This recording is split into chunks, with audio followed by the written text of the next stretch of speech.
My watermelon. How are you? Okay, you are fine. I saw your flashing. You've been flashing me since morning.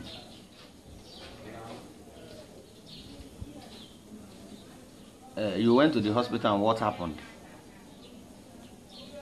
You are pregnant for who?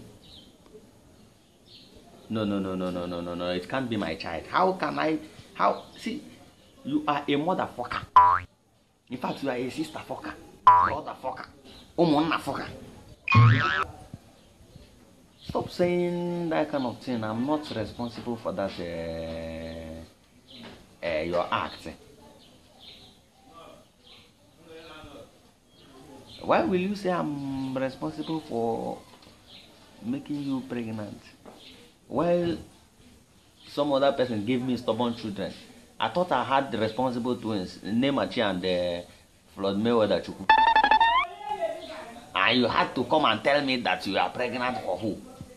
See, better go and abort that child. I'm not interested.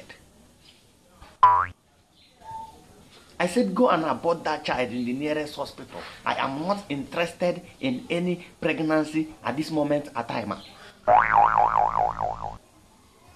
You've gone to the hospital.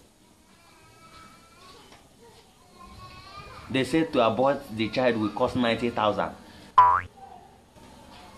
90,000 for abortion, just to remove blood. Okay, don't worry. Carry that child for 9 months. Give birth to the child. I will kill the child myself. Did you hear me? I said carry that child for 9 months. Give birth to the child. Let me strangle that child to death myself. Can't be this thing.